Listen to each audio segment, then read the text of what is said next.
Salut à tous, j'espère que vous allez bien, j'espère que tout le monde se porte super bien. Alors, je fais cette petite vidéo uniquement pour réagir, voilà, à la sortie du nouveau pape, voilà, à l'élection du nouveau pape. Il paraît que la fumée blanche est apparue au Vatican, une fumée blanche qui signifierait, voilà, que le conclave aurait porté son choix vers un individu qui est celui-là qui est censé être à la tête, voilà, de l'église catholique, s'il faut dire ça ainsi. Alors, je vois les gens, des personnes continuer à s'offusquer, des personnes continuer à se poser des questions, à savoir à quand un pape a la peau d'ébène, à quand un pape qui a un mapeau, voilà, à la tête de l'église catholique. J'ai envie de dire ici que beaucoup, ou alors soit vous faites exprès, soit vous refusez de comprendre que il y a des postes, il y a des endroits sur lesquels des personnes comme nous ne siégeront jamais. C'est vrai, on va me dire, wow, c'est ce qu'on disait lorsqu'il s'agissait d'être président aux États-Unis. Mais je vous dis, il y a des postes sur lesquels des personnes comme nous ne siégeront jamais. C'est impossible. Vous vous amusez avec le Vatican. Vous vous amusez avec ce qu'il y a au Vatican. Le Vatican est plus riche que les États-Unis réunis. Je vous dis que je peux me tromper, mais le Vatican à lui seul est plus riche que les États-Unis réunis. Donc, vous imaginez un gars comme vous et moi en train de siéger à la tête de l'église catholique, en train de siéger, voilà, comme étant pape. C'est impossible. C'est impossible. Maintenant, on voit une fumée blanche, les personnes s'interrogent. Pourquoi lorsqu'il s'agit d'une fumée noire, voilà, on dit que non, le vote est annulé, le vote est reporté, le vote sera refait. Or, le principe devrait être simple, selon moi. Si la fumée est noire, ça veut dire que le pape doit être comme vous et moi, doit avoir une autre couleur. Si la fumée est blanche, alors le pape doit être comme eux. Même si dans ce cas, il s'arrangerait toujours à ce que la fumée sorte blanche pour que le pape soit des leurs. C'est comme ça qu'ils avaient prévu ça depuis la base. Je ne sais pas si à l'époque, si à l'histoire avant, on va nous sortir un truc comme quoi le pape a été noir, mais du peu que je connaisse, ça n'est jamais arrivé. Et je ne suis pas sûr que ça risque d'arriver de ces années ou de ces siècles. Alors, la grande interrogation, l'une des grandes interrogations est de savoir est-ce que Dieu lui-même serait celui-là qu'on va serait sélectif en matière de peau pour ne pas prononcer le mot indiqué même, question d'éviter les sanctions sur la plateforme.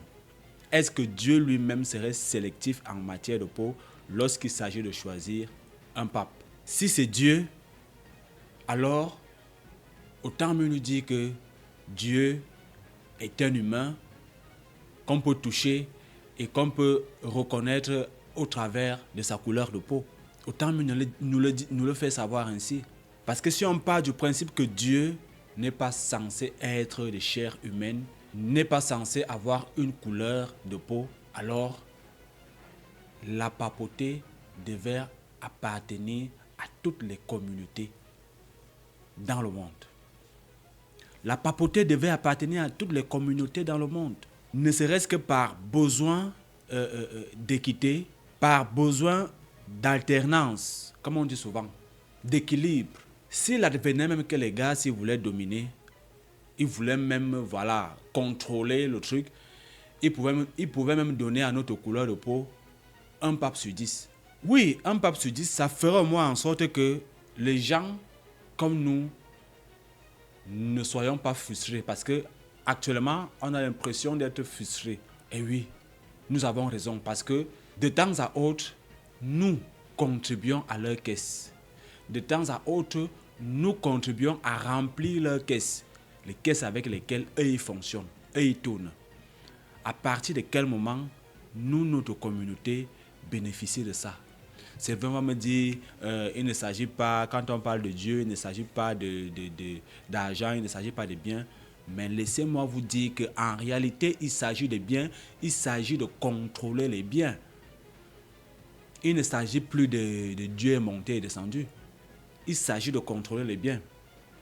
Et ça leur ferait mal de savoir qu'ils ont confié la gestion de ces biens, la gestion de certaines décisions clés, voilà, aux personnes comme nous.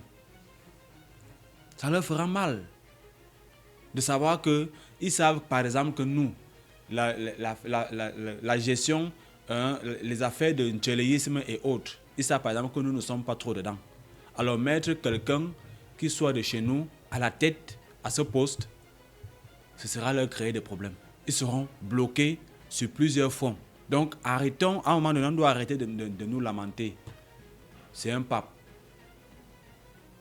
Il est de l'heure. Ça devait être évident pour tous. Vous vous attendez à ce que la fumée blanche sorte et qu'on vous dise que voilà, au Kafa à Fort, Jean-Luc est pape. Ou alors qu'on nous dise que Kamdem Dionodor est pape. Ou alors qu'on prenne Makosso, qu'on nous dise qu'il y a Makosso qui est sorti pape en Côte d'Ivoire, je veux dire au Vatican. C'est impossible, du moins de nos jours. Donc acceptons-le comme ça. Et ça montre à quel point il y a des insuffisances dans cette religion. Je vous ai dit, c'est un sujet que j'aime pas trop aborder. Parce que je sais, quel qu'en soit l'angle sur lequel tu vas prendre, tu vas heurter des sensibilités pour ceux-là qui sont focus à leurs croyances. Donc ici, on observe, ça nous ouvre encore les yeux sur les insuffisances en matière d'église catholique. Sur la dictature en elle-même qui sévit au sein de l'église catholique. Sur la duperie en elle-même au sein de cette religion. La seule chose que je peux dire ici, c'est que les gars, chacun sait ce qu'il cherche, chacun choisit là où il va. Moi, personnellement, vous voyez, j'ai même du mal à citer son nom parce que ça ne m'intéresse pas. Ça ne m'intéresse pas. Depuis que je parle là, je n'ai pas encore cité son nom. Pape tel, ça ne m'intéresse pas. Parce qu'en fait, il ne représente rien pour moi personnellement. Et c'est ce que j'aimerais inviter les uns et les autres, voilà, à observer.